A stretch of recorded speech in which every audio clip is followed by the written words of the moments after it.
शुभ प्रभात। आज कहानी महाभारत से होगी और उसका भावार्थ है कि मित्रता शक्ति के केंद्र से करनी चाहिए या शक्ति के दर्शन यानी प्रभाव से। प्रेम वृक्ष की यानी महत्व वृक्ष की जड़ को देना चाहिए या केवल उसके पत्तों को। और अहंकार जीवन के लिए, अहंकार और विनम्रता दोनों में से कौन है जो आपको विजय दिलाता है। महाभारत जब निश्चित हो गया था, कभी महाभारत होगा ही, कृष्ण के अनेक बार समझाने पर भी कौरव समझे नहीं, दुर्योधन की जिद उसमें अड़ी रही। जब निश्चित हो गया तो अर्जुन और दुर्योधन दोनों ही कृष्ण से सहायता मांगने के लिए गए, क्योंकि कृष्ण तो दोनों के रिश्तेदार थे। जहां कृष्ण विश्राम कर रहे थे उस जगह पर गए तो पहले दुर्योधन पहुंचा और उसने देखा कि कृष्ण तो सोए हुए हैं। और सोने के बाद उसने देखा, तो देखने के बाद उन्होंने कहा ये ग्वाला है, चलो मांग ही लेंगे, कुछ भी तो देगा, है तो ये मायावी लेकिन कुछ तो दे ही देगा, और इसकी नारायणी शक्ति है, अगर मुझे वो मिल जाए तो मजा आ जाए। और इसीलिए वो जाने के बाद उसके मन में बहुत ज्यादा तो श्रद्धा थी नहीं। वो गया, उसने देखा और सिरहाने जाकर बैठ गया और इंतजार कर रहा था कि कृष्ण कब जगे। इतनी देर में, कुछ ही देर के अंदर अर्जुन का भी उस कक्ष में अंदर आना होता है, और अर्जुन ने भी देखा। देखने के बाद दूर से ही उनको प्रणाम किया और प्रणाम करने के बाद पैरों के पास अर्जुन वहां जाके बैठ जाते हैं। थोड़ी देर में कृष्ण की आंख खुलती है और आंख खुलने के बाद आदमी की निगाह पहले कहां जाएगी? सिरहाने तो नहीं जाएगी, किधर जाएगी? भाई पैरों की तरफ जाएगी। तो जैसे ही पैरों की तरफ निगाह गई तो उन्होंने कहा, अरे पार्थ तुम आए हो। तो जब तक उन्होंने बोला ही था कि पार्थ तुम आए हो, इतने में ही दुर्योधन ने कहा, हे कृष्ण मैं भी आया हूं। उन्होंने, अच्छा दुर्योधन तुम भी आए हो? अच्छा अच्छा, बोलो बोलो क्या बात, किस लिए आए हो? बोले आपसे सहायता की जरूरत है, हम आपसे सहायता मांगने के लिए आए, युद्ध के लिए आपसे मदद चाहिए।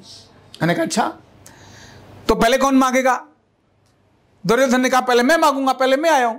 बोले नहीं, मैंने तो पहले अर्जुन को देखा है, इसलिए पहला अधिकार जिसको मैंने देखा उसका बनता है, वही मांगेगा। दुर्योधन जिद करने लगा। तब अर्जुन ने कहा कि नहीं नहीं भगवान, पहले आप इन्हीं की बात सुन लीजिए। जैसे ही मौका मिला दुर्योधन को, तो कृष्ण ने कहा कि भाई मेरे पास दो चीजें हैं, एक तरफ मैं स्वयं हूं और एक तरफ मेरी नारायणी सेना है। नारायणी सेना मतलब कृष्ण की सेना एक बहुत मजबूत, क्योंकि कृष्ण भी तो द्वारिका के राजा थे, उनकी भी तो एक बहुत बड़ी सेना थी। उन्होंने कहा एक तरफ मेरी नारायणी सेना है जो शस्त्र अस्त्रों से सजी हुई है, सुसज्जित है, युद्ध कला में बहुत निपुण है, किसी से भी पराजित होने की, किसी को पराजित करने की उस सेना को, मेरी सेना को इतना सामर्थ्य नहीं है जो पराजित कर ले। इसलिए एक तरफ मेरी सेना है और दूसरी तरफ मैं अकेला हूं, और मैं अकेला भी वो हूं जो युद्ध नहीं लड़ेगा। क्योंकि युद्ध के अंदर, महाभारत के युद्ध के अंदर मैंने शस्त्र उठाने की, न उठाने की प्रतिज्ञा है कि मैं युद्ध में शस्त्र नहीं उठाऊंगा। तो एक तरफ निहत्था अकेला कृष्ण और दूसरी तरफ नारायणी सेना। बोलो तुम क्या मांगना चाहोगे? दुर्योधन ने मन मन में कहा, तेरे को क्या करूंगा मांग करके, नंगा फकीर। अच्छा है, मुझे तो सेना ही चाहिए, बाकी तो मैं हुई। और उसने कहा कि ठीक है, अब आप कहते ही हो तो नारायणी सेना मुझे दे दो। उन्होंने कहा ठीक है, तुम नारायणी सेना लेके जाओ। फिर अर्जुन को पूछा, बोले मुझे तो सिर्फ आप ही चाहिए और इसके अलावा मुझे कुछ नहीं चाहिए, मुझे नारायणी सेना नहीं, नारायण मतलब आप ही चाहिए, सिर्फ आप मिल जाए इतना ही पर्याप्त है, नारायणी सेना इनको दे दो। कृष्ण ने ऐसा ही किया और नारायणी सेना उनको दे दी। और हमारे को ध्यान में है, युद्ध के अंदर पराजय किसकी हुई? कौरवों की हुई। जीत किसकी हुई? पांडवों की हुई। क्योंकि जहां धर्म है वहीं विजय होती है, जहां कृष्ण है वहीं विजय होती है। अर्जुन और दुर्योधन की इसी सोच का यह बहुत बड़ा एक अंतर समझ में आता है। अर्जुन ने शक्ति के स्रोत को मांगा, नारायणी सेना किसकी? कृष्ण की। शक्ति का स्रोत कौन? कृष्ण, यानी मालिक।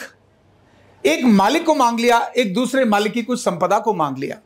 तो जिसने मालिक को ही मांग लिया, राजा को ही मांग लिया, तो बहुत कुछ सारी चीजें उसके पास हो गई। तो शक्ति के स्रोत को मांगने से शक्तियां अपने आप आ जाती हैं। बहुत बार ऐसा ही होता है, लोग दोस्ती करते हैं किससे?